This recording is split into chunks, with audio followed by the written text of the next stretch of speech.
Bismillahirrahmanirrahim. Assalamualaikum warahmatullahi wabarakatuh. Alhamdulillahi rabbil alamin. Wassalatu wassalamu ala asyrafil anbiya wal mursalin wa ala alihi wa sahbihi wa man tabi'ahum bi ihsanin ila yaumiddin. Rabbi shrah li sadri wa yassir li amri wahlul 'uqdatam min lisani yafqahu qawli. Subhanaka la ilma lana illa ma 'allamtana innaka antal alimul hakim wa la haula wa la quwwata illa billahil aliyil azim. Amma ba'du. InsyaAllah pada hari ini adalah kuliah siri ilmu usul fiqh yang ke-38 menggunakan kitab Al-Wajiz fi Usul Fiqh karangan Dr. Abdul Karim Zaidan.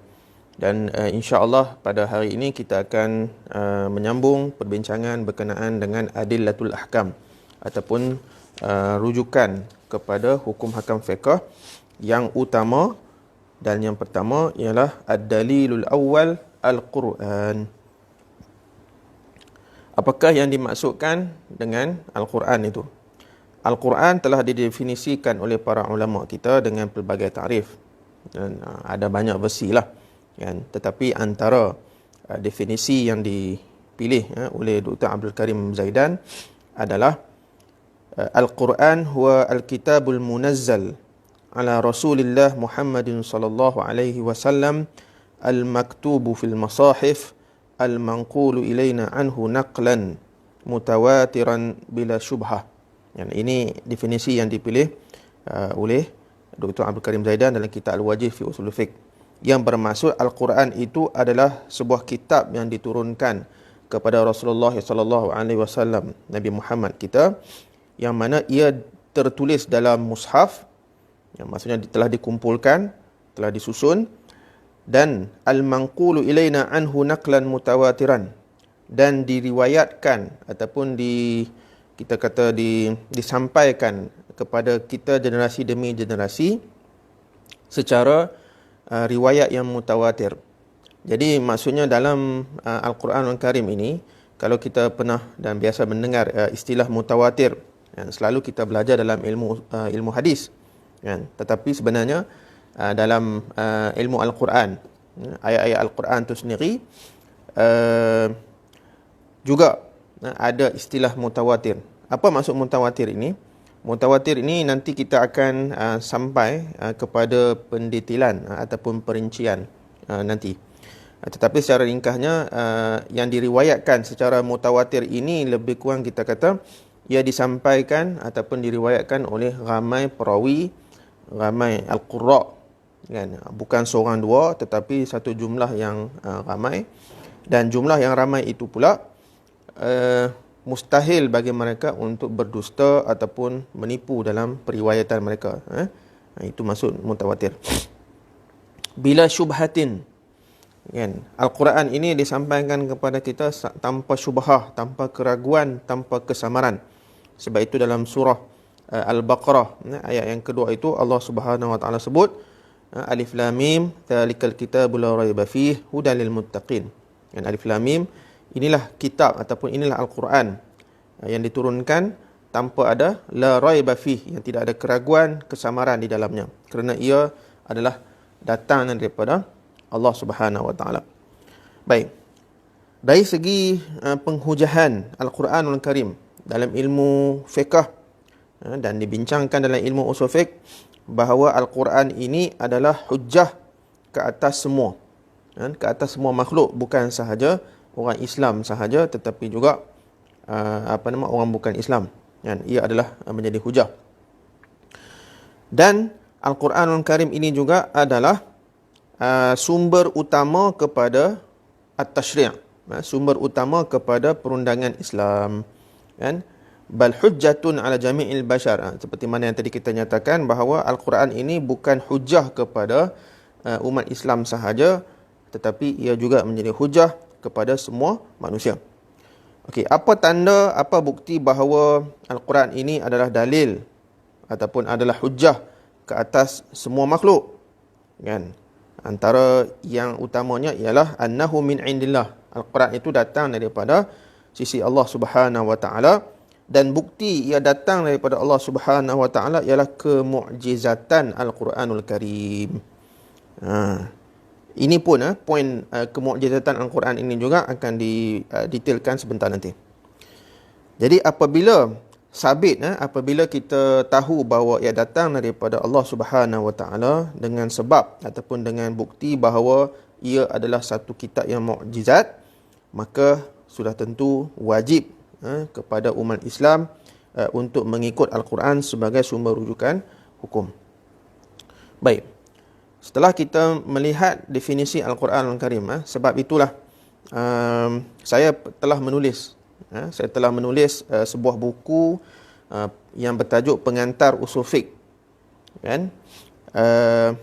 Yang mengandungi semua sumber-sumber rujukan hukum yang utama, Al-Quranul Karim, hadis, ijma', qiyas, dan juga sumber tambahan seperti maslahah mursalah, istihsan, saduz zara'i' dan sebagainya. Itu saya telah pun menulis sebuah buku yang bertajuk Pengantar Usul Fiqh, dan boleh beli buku ini dalam Shopee, di kedai QT Home, CUTIE Home, QT Home, CUTIE Home, QT Home, dengan diskaun yang ada dalam kedai tersebut, kan? Di mana tujuan saya menulis buku ini adalah kerana untuk memperkenalkan kepada masyarakat di luar sana, masyarakat Islam khususnya, berkenaan dengan apakah yang dimaksudkan dengan sumber-sumber rujukan hukum. Sebab kita selalu menyebut bahawa umat Islam wajib merujuk Quran dan hadis. Wajib kita rujuk Quran dan hadis. Tetapi tahukah kita apakah yang dimaksudkan dengan Al-Quran? Apakah yang dimaksudkan dengan hadis? Apakah ciri-ciri yang terdapat dalam Al-Quran Al-Karim sehingga kita wajib mengikut dan mengambil segala hukum hakam yang ada dalam Al-Quran Al-Karim, kan? Maka oleh itu kita menulis, kita boleh menulis dalam, saya telah menulis pun sebenarnya buku tersebut, dan alhamdulillah buku itu telah diulang cetak berkali-kali. Seingat saya 7 ke 8 kali dah ulang cetak, disebabkan permintaan permintaan yang banyak di kalangan umat Islam di sana, khususnya pelajar-pelajar. Jadi sebab itu dalam kitab Al-Wajih fi Usul Fiqh ini kita akan baca satu persatu berkenaan dengan sumber-sumber rujukan hukum ini.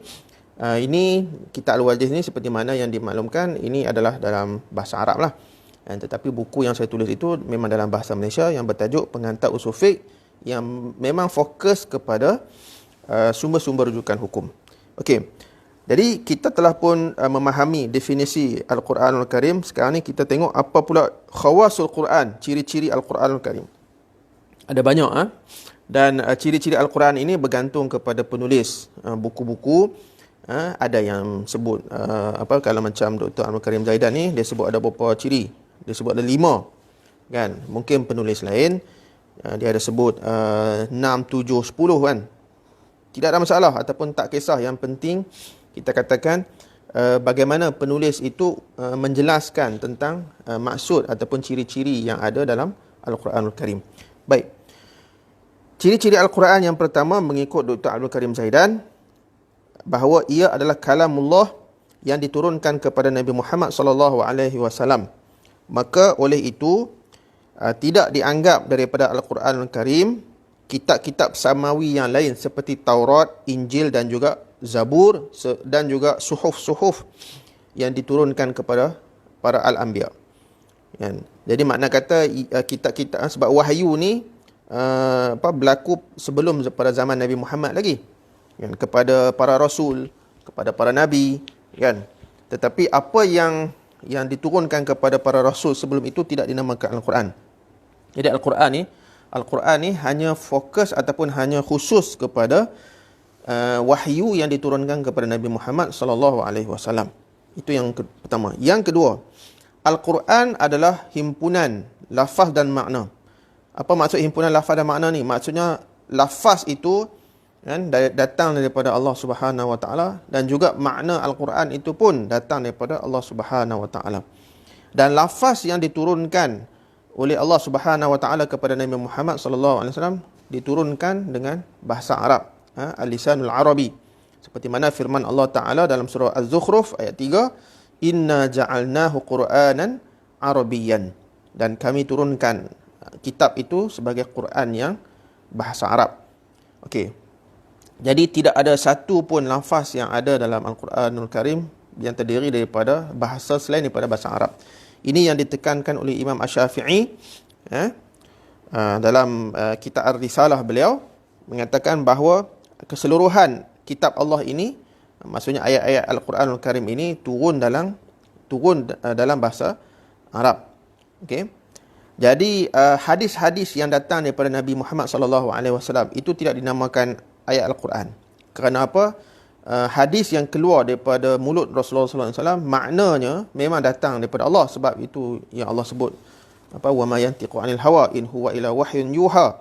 Ya, tetapi lafaz itu dia bukan direct daripada Allah Subhanahu Wa Taala. Itu adalah ungkapan daripada Nabi Muhammad sallallahu alaihi wasallam. Namun kalau ayat-ayat Al-Quran, lafaz tu yang kita baca daripada surah Al-Fatihah sampai surah An-Nas tu, lafaz tu sebiji-sebiji datang daripada wahyu Allah Subhanahu Wa Taala. Itu yang membezakan antara Al-Quranul Karim dan juga hadis Rasulullah sallallahu alaihi wasallam. Maaf. Okey. Jadi hadis tidak dianggap sebagai Al-Quran. Sebab lafaznya tidak datang daripada Allah. Kemudian tafsir Al-Quran walaupun ditulis dalam bahasa Arab juga tidak dinamakan ayat Al-Quran. Sebab itu hanya ulasan daripada para ulama kita untuk menjelaskan tentang maksud wahyu Al-Quran. Baik. Yang ketiga, ciri yang ketiga yang ada dalam Al-Quran ialah Al-Quran ini diturunkan secara mutawatir. Sebab tu tadi kita katakan istilah mutawatir ini bukan hanya dalam ilmu hadis, tetapi juga dalam ilmu Al-Quran juga ada. Kan? Dan memang periwayatan ayat-ayat Al-Quran, maksudnya cara ayat Quran itu disampaikan kepada generasi demi generasi adalah dalam bentuk mutawatir. Kan? Apa maksud mutawatir? Iaitu Al-Quran itu dipindahkan, diriwayatkan, disampaikan oleh sejumlah perawi yang ramai yang tidak akan terbayang bahawa kumpulan ramai ni boleh pakat-pakat nak bohong orang. Kan? Sebab itu kita kata daripada turunnya wahyu yang disampaikan oleh Jibril kepada Nabi Muhammad, Rasulullah sampaikan kepada para sahabat, dan daripada para sahabat itulah akan berkembang di kalangan para sahabat juga pada zaman itu, sehinggakan semua umat Islam insya-Allah akan sampai Al-Quran kepada mereka, kan? Dan jumlah umat Islam ketika itu bukannya seorang dua tetapi ribuan, puluh ribu dan sebagainya, kan? Dan jumlah yang ramai itu pula, kan, menyampaikan periwayatan Al-Quran itu kepada generasi yang seterusnya pun begitu juga. Okey. Dan kita pernah melihat video dalam YouTube, sanggahan ataupun tuduhan daripada pihak-pihak orientalis menyatakan bahawa terdapat pengubahan ataupun terdapat, kita kata Allahumma salli ala Muhammad, penyelewengan periwayatan Al-Quran, di mana saya tak ingat nama orientalis tersebut, tetapi dia sebut pada dia ada satu manuskrip Al-Quranul Karim yang mana bila dikaji manuskrip tersebut didapati ada, kita panggil macam tanda orang padam. Bila dia cek-cek tu, katanya ada macam orang padam lah, kan. Jadi bila padam ni maksudnya kenapa padam, dia tanya, kan. Sudah tentu ada muslihat untuk, kita kata, periwayatan Al-Quran tersebut. Kita kena ingat cara Al-Quranul Karim disampaikan kepada generasi demi generasi sebenarnya banyak cara, kan. Antara yang paling utama ialah sebenarnya bukan semata-mata dengan penulisan atas kita kata kulit binatang, atas pelepah tamar dan sebagainya, kan. Tetapi lebih yang utamanya ialah melalui hafazan, kan. Sebab memang Allah dah sebut dah, kan. Inna nahnu nazzalna dzikra wa inna lahu lahafizun. Kami, kata Allah, turunkan az-zikr, iaitu Al-Quranul Karim, dan kamilah yang akan menjaganya. Kan? Jadi sama ada disampaikan ataupun diriwayatkan secara bertulis ataupun secara hafazan turun-temurun, kan? Generasi demi generasi, Al-Quran tetap akan terpelihara. Dan pergilah ke seantero dunia. Pergilah ke seantero dunia, insya-Allah kita akan baca Al-Quran yang sama, kan? Hafiz Al-Quran juga akan menyampaikan ayat-ayat Al-Quran yang sama, kan? Cuma dari segi qiraat, ilmu qiraat ada sedikit perbezaan dari segi bacaan sahaja, tetapi ayat Quran insya-Allah akan terpelihara. Baik, jadi Al-Quran ini disampaikan secara mutawatir, di mana mutawatir itu bermaksud Al-Quran itu disampaikan secara sekumpulan orang perawi yang ramai, dan perawi itu pula orang yang siqah, kan, boleh dipercayai. Okey. Dan turun-temurun, generasi demi generasi. Baik. Sebab itulah inilah cara periwayatan Al-Quran daripada Jibril, turun kepada Nabi, turun kepada para sahabat, sahabat kepada para sahabat yang lain, kemudian tabi'in, tabi'at tabi'in, dan seterusnya sampailah zaman sekarang. Sebab itulah kita juga perlu meneruskan tradisi ini, iaitu menyampaikan Al-Quranul Karim kepada anak-anak kita dan masyarakat Islam seterusnya. Bentuk-bentuk qiraat yang tidak mutawatir. Sebab tadi kita kata ada beberapa qiraat. Bentuk qiraat ni, bentuk-bentuk qiraat yang tidak mutawatir tidak dianggap sebagai ayat Al-Quran. Seperti mana contoh qiraat yang dibaca oleh Ibnu Mas'ud dalam surah Al-Baqarah ayat 196 dan surah Al-Maidah ayat 89. Faman lam yajid fasiyamu salasati ayyamin. Ibnu Mas'ud menambah mutatabi'at. Jadi qiraat ini dia tidak mutawatir. Ia tetap disampaikan, diriwayatkan, tetapi tidak mutawatir. Maksudnya secara ahad. Maka qiraat Ibnu Mas'ud ini tidak dianggap sebagai salah satu daripada ayat Al-Quran. Ini untuk detail kita kena belajar ilmu qiraat lah. Baik. Ciri yang keempat, Al-Quran ini terpelihara daripada penambahan dan juga pengurangan. Berdasarkan firman Allah yang tadi saya baca, Inna nahnu nazzalna dzikra wa inna lahu lahafizun. Surah Al-Hijr ayat 9. Kamilah yang turunkan Al-Quran dan kamilah juga yang menjaganya, kata Allah Subhanahu wa taala. Tidak ada pengurangan, tidak ada penambahan. Dan tidak ada seorang pun makhluk yang mampu untuk menyeleweng Al-Quran walaupun memang ada cubaan. Memang ada cubaan. Kenapa? Kerana Allah Subhanahu wa taala memelihara Al-Quran ini, menjaga Al-Quran, dan barang ataupun perkara yang dijaga oleh Allah Subhanahu wa taala insya-Allah akan terselamat daripada tangan-tangan yang cuba untuk merosakkannya. Ini pengalaman pernah berlaku dekat saya sendiri. Satu hari saya baca Al-Quran. Bila baca Al-Quran, didapati masa tu saya baca surah Al-Baqarah, ayat muka surat daripada awal lah, kan, sehingga sampai muka surat 3. Kemudian tiba-tiba saya rasa pelik, kan, sebab saya pernah hafal Quran masa dulu lah. Saya pernah hafal Quran. Jadi kita selalu buat ulangan murajaah Al-Quranul Karim, ayat-ayat yang kita hafal tu. So kita tahu something wrong terhadap mushaf yang saya baca itu. Kan? Jadi bila saya dapati rupa-rupanya mushaf itu terbalik. Dia bukan ada pengurangan ataupun penambahan Al-Quran, tetapi rupa-rupanya muka surat tu terbalik. Dia 1, 2, 3, sepatutnya 4, 5 kan. Tetapi cetakan itu dia terbalik. Jadi 1, 2, 3, 5, 4. Jadi kita macam mana saya boleh tahu benda tu terbalik, kan? Sebab tadi saya katakan saya pernah hafal Quran, jadi kita tahu. Dan hufazul Quran, hafiz Al-Quran ni adalah duta-duta Allah Subhanahu wa taala yang menjaga kesucian Al-Quranul Karim. So insya-Allah kalau ada berlaku contohlah terkurang titik, terkurang kalimah contohnya, ataupun yang macam tadi kes saya ni berlaku tersilap muka surat. Jadi duta-duta Allah Subhanahu Wa Taala dia akan boleh trace, dia akan boleh check dan dia boleh tahu berlaku masalah di situ. Jadi saya pun tengok ini Quran cetakan mana ni? Tengok-tengok Darul Ma'arif, syarikat di Pulau Pinang. Okey. Dan saya pergi lepas tu saya pergi ke satu dua kedai, saya cuba tengok cetakan Darul Ma'arif ni.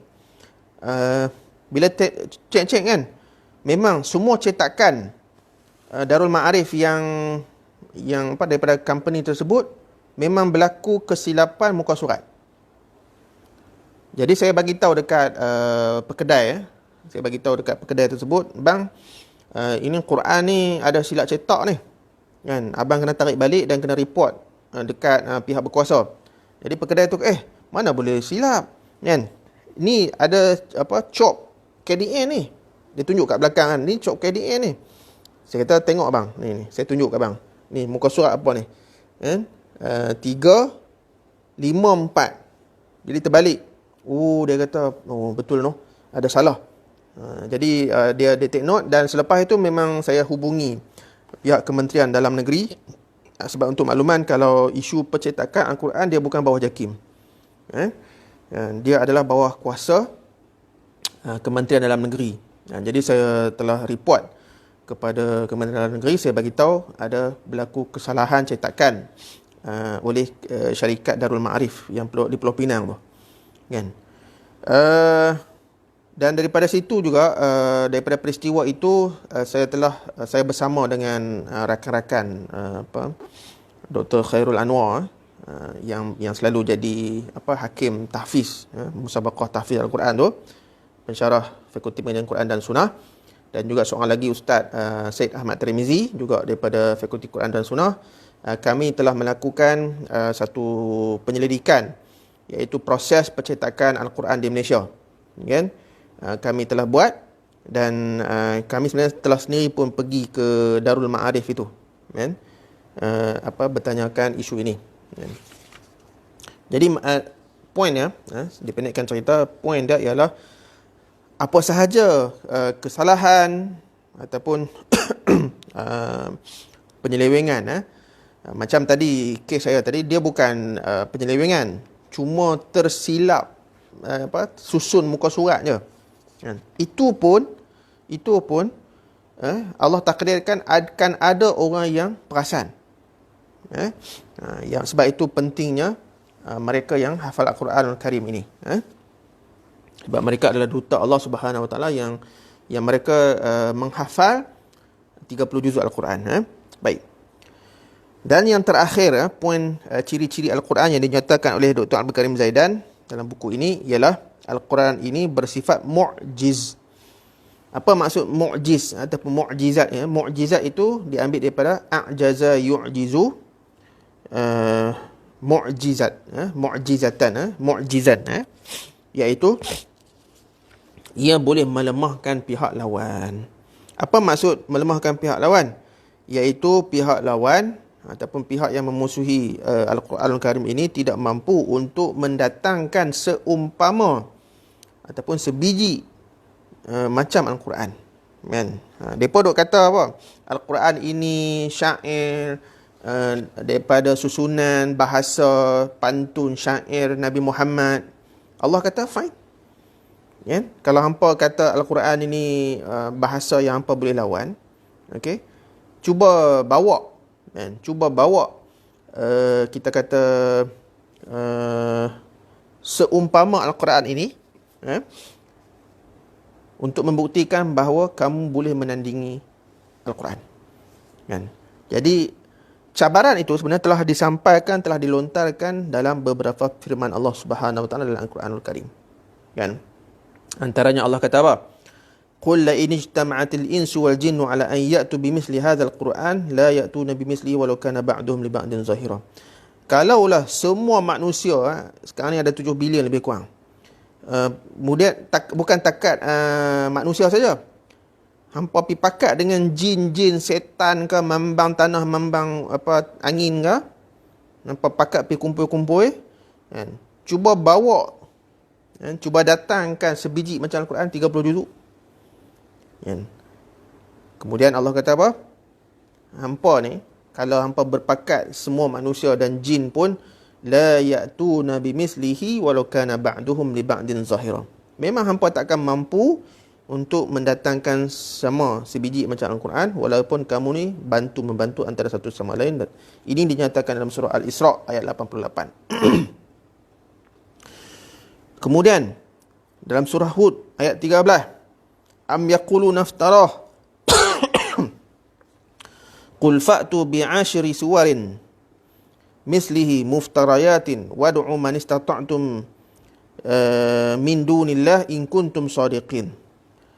Depa kata ini orang Quraisy lah ataupun kafir Quraisy ketika itu menyatakan alah Nabi Muhammad ni dia reka-reka je ayat Quran ni. Allah kata tak apa kalau hampa kata Nabi Muhammad reka ayat Quran. Sekarang ni hampa cuba buat 10 surah. Kan? Tak payah satu Quran, 10 surah aja. Ambil yang paling pendek surah Al-Kawthar ada 3 ayat je. Cuba buat tengok. Kan? Dan wad'u man istata' min dunillah, dan pi panggil siapa-siapa yang hampa rasa yang hampa mampu nak minta tolong, kan, yang selain daripada Allah, kalau betul-betul yang hampa claim dakwaan hampa itu adalah benar. Kan. Cabaran ini telah disampaikan, telah diutarakan. Ada tak pada zaman dahulu sampai sekarang mereka cuba untuk menciptai Al-Quran? Ada. Tetapi kan cubaan mereka itu tidak pernah berjaya, dan bila kita baca dia jadi tak sedap, dia tak ada roh, dia tak ada zauq. Sebab itu kan contoh ni Kitab Al-Wajiz ni. Kitab Al-Wajiz ni dalam bahasa Arab. Okey. Cuba kita baca Kitab Al-Wajiz yang dalam tulisan bahasa Arab ni dengan tajwid. Kan, dengan taranum. Kan? Baca lagu Bayati, Nahwan, Ras apa semua tu kan. Baca daripada kita kata Kitab Al-Wajiz ni, dia tak sama, dia tak ada zuk, dia tak ada feeling yang macam kita baca Al-Quran. Itu beza dia. Sebab itu cubaan untuk mencipta surah-surah ini telah berlaku pun, tetapi tidak pernah berjaya. Okey. Dan surah Al-Baqarah ayat 23 dan 24, wa in kuntum fi raibin mimma nazzalna ala 'abdina fa'tu bi suratin min mislihi wad'u syuhada'akum min dunillahi in kuntum shadiqin fa illam taf'alu wa lan taf'alu fattaqun nar allati waquduha an-nas wal hijarah uiddat lil kafirin. Allah kata dalam surah Al-Baqarah ni, kalau hampa rasa ragu-ragu tentang wahyu yang kami turunkan kepada Nabi Muhammad ini, tak payah satu Quran, tak payah 10 surah. Fa'tu bi suratin, datangkan satu surah pun cukup dah. Kan, tak payah ambil surah Al-Baqarah sampai 286 ayat tu kan. Tak payah. Ambil surah Al-Kawthar tu pun cukup. Allah cabar buat satu surah saja. Sama juga. Hampa pergi pakat dengan hampa punya penolong-penolong, cuba buat. Kalau kamu benar dalam dakwaan kamu, tetapi Allah dah bagi kata jaminan, fa illam taf'alu walan taf'alu. Sebenarnya kamu takkan mampu pun. Walaupun kamu cuba, kamu takkan mampu. Oleh itu, takutlah api neraka kan, kalau kamu kita kata kamu mendustai ataupun tidak percaya kepada Al-Quranul Karim. Jadi insya-Allah setakat itu dahulu kuliah kita pada pagi ini. Insya-Allah kita akan sambung lagi perbincangan tentang wujuh i'jaz Al-Quranul Karim insya-Allah pada kuliah yang akan datang. Apa yang baik itu datang daripada Allah Subhanahu wa taala. Apa yang kurang itu datangnya daripada diri saya. Aqulu qawli hadza wa astaghfirullah azim li wa lakum. Wassalamualaikum warahmatullahi wabarakatuh.